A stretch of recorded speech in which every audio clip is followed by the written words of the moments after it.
Etxon, etxon!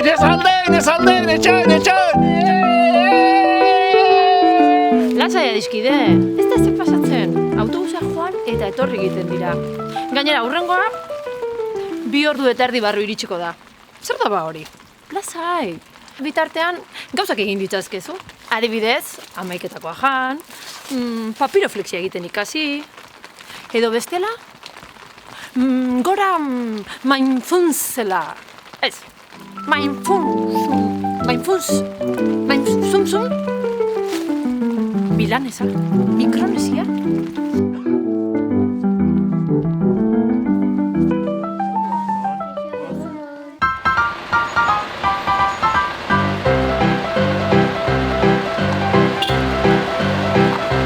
Zer esan dizuet, iritsi da. Bueno, iritsi dira. Jende paratik! Izan ere, gurean batez, bi autobus etortzen dira. Ez da harrigarria. Inork ez dezala esan, gurean ez dagoenik autobus zerbitzu. Oso ohitura osasungarriak ditugu.